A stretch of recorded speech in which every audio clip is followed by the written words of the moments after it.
So, hello guys. So, ngayon po ay pupunta kami sa Boracay. So, ito po, nandito na kayo sa Ninoy International Airport. So, sasakay kami ng bus papunta sa may sasakyan naming airplane. So, first time namin sumakay ng airplane. First time din namin pupunta ng Boracay. So, abangan nyo ko guys sa aking journey. 3 days vacation sa Boracay. So, ito na po, nandito na po kami ngayon sa bus. Yan. So, yung bus na yan po yung maghahatid namin dun sa, paghatid sa amin dun sa airplane na sasakyan namin. Yan.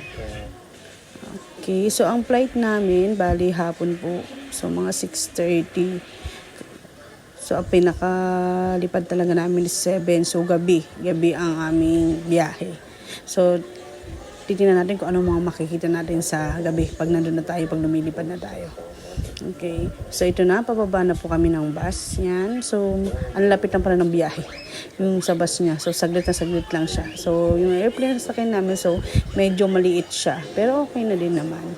So, ang upuan niyan is dalawahan lang. Ayan. So, paakit na kami ngayon sa airplane namin. So, okay naman siya kasi tapat din kami ng bintana. So, mabibidyo ko na maayos yung mga makikita ko dun sa taas. Ang kaso lang, medyo gabi po ngayon. So, hindi namin talaga makikita kung ano yung nandun sa pinakababa kasi madilim. So, mga ilaw-ilaw lang siguro yung makikita namin. Ayan na po. So, yan yung aming airplano. So, Cebu Pacific ang aming sasakyan. Ayan. So, hanapin na namin yung aming seat number. Ayan. So, pag maliit na aeroplano lang guys, medyo masikip siya sa loob. Pero okay na din naman. Yan. So, yan. Nakaupo na kami. Then, ito na po. So, nag-antay na kami sa aming paglipad. Yan. So, waiting na kami. Yan.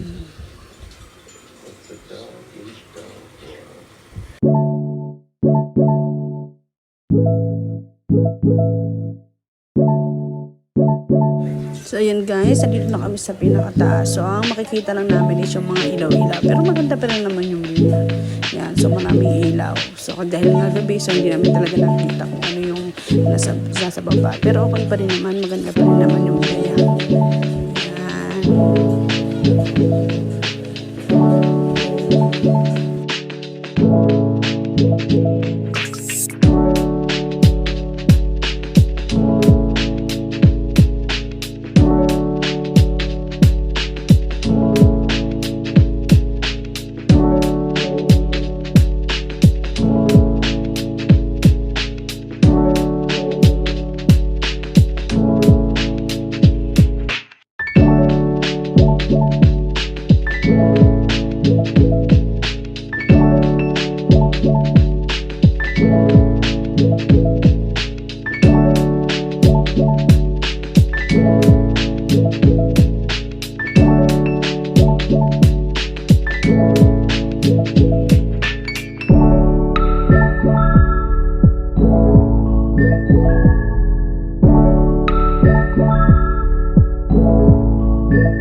Ito na guys, so nakababa na kami ng aeroplano. So ngayon, lalabas kami ng airport, din sasakay po kami ng tricycle papunta sa Jetty Port. Doon po kami sasakay ng bangka papunta sa Boracay Island. So pila po yan dyan. So ang pamasahe po nila is kung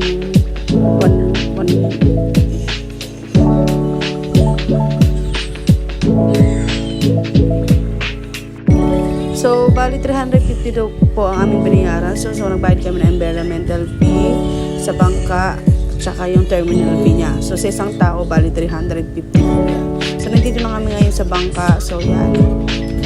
Pinupuno lang siya. Then, ready na rin po kami umalis. So, ang biyahe ng bangka is saglit na saglit lang. Siguro mga 10 minutes lang po ang biyahe ng bangka. Kaya ang medyo matagal lang po yung medyo napupuno kasi yung bangka. So, pinupuno muna bago umalis. Yan. Then, nakababa na kami ng bangka. Nandito na po kami sa port. Yan. Lalakad na kami. So, tricycle naman po ang sasakyan namin. Pupunta doon sa hotel na tutuluyan namin sa La Carmela Hotel. So, bali, e-trike po yun ha. Hindi siya talaga tricycle na katulad ng sa atin. So, e-trike po ang gamit nila dito. Yan, para less pollution daw. So, yan. Naglalakad na po kami. So, abangan nyo na lang kami guys sa journey namin sa Boracay. See you!